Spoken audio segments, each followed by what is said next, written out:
Indian લેવી કહેવાય એમ. આ ઇન્ડિયન લેવી છે જો અત્યારે. તો હેલો યુટ્યુબ ફેમિલી, તો સ્વાગત છે એક નવા બ્લોગની અંદર. ને ઘણા ટાઈમ પછી આપણો વિડીયો આવ્યો છે, કેમ કે 10-15 દિવસ થઈ ગયા છે કે વધારે થઈ ગયા છે, કેમ કે હમણાં આપણે વિડીયો શૂટ કરવાનો ટાઈમ નથી મળતો યુટ્યુબ માટે. ઇન્સ્ટાગ્રામમાં આપણે બનાવીએ છીએ. તો એવું છે કે આજે હમણાં થોડુંક વાવાઝોડું છે, પવન ને દરિયામાં બહુ તોફાન છે. તો આપણે છે ને એક વેરાવળ ભીડિયામાં છે ને એક બોટ કાંઠા ઉપર ચડી છે, તમને બતાવું. તો મિત્રો અત્યારે અમે ફાઇનલી પહોંચી ગયા છે. તો બોટ અહીંયા જોઈ રહ્યા છો ભીડિયામાં પ્રોપર કહેવાય. બાણગંગા છે બાજુમાં જ એકદમ છે. ત્યાંથી કાલે તો આખી હતી, આજે જોઈ શકો છો તમે કે પૂરેપૂરી તૂટી ગઈ છે અત્યારે. કાલે તો પબ્લિક પણ અહીંયા ફૂલ હતી. તો દરિયાનો તમે નજારો તમે જો અત્યારે ફૂલ તોફાની છે. જો થોડોક આપણે આગળ વયા જાય ત્યાંથી સીધું દેખાડીએ તમને.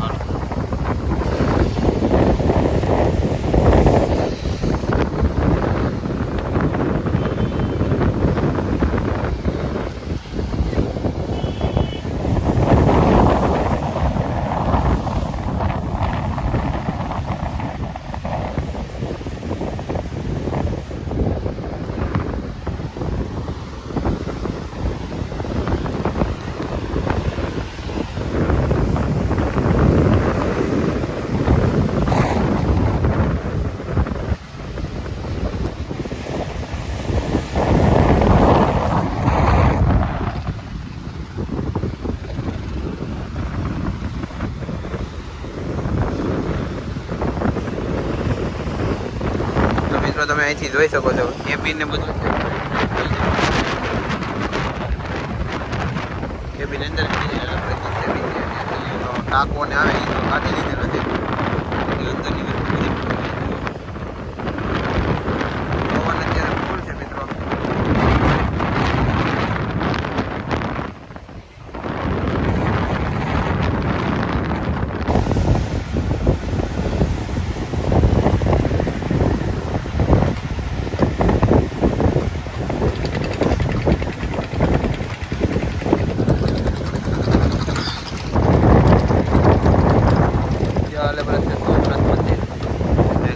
બાજુમાં છે અત્યારે, એટલે બહુ દૂર કહેવાય. પવન ફૂલ છે જોઈ શકો છો તમે. બાકી બોટ છે એની નીચે તો અમે કરેસલા વીણવા જતા હતો.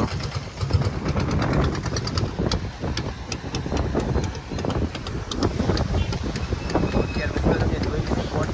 તો હવે આપણે જવાનું છે બંદરમાં જશું. બંદરમાં કેવો માહોલ છે એ પણ તમને બતાવીએ. તો વિડીયોની અંદર બન્યા રહેતો. જોઈ લેજો.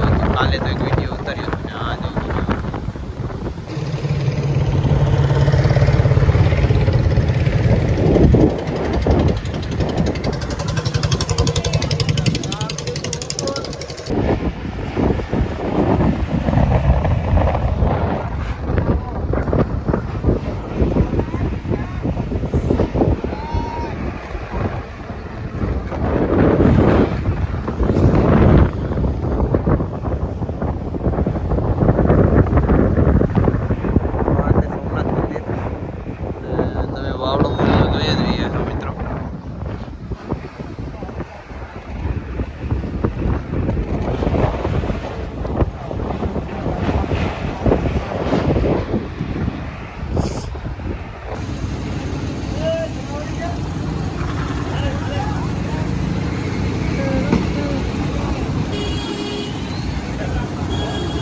ઇન્ડિયન લેવી કહેવાય એમ. આ ઇન્ડિયન લેવી છે જો અત્યારે વેરાવળ બંદરમાં પડી છે.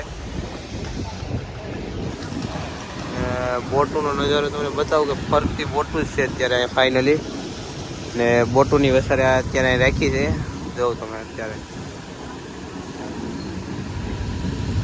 153 નંબરની છે.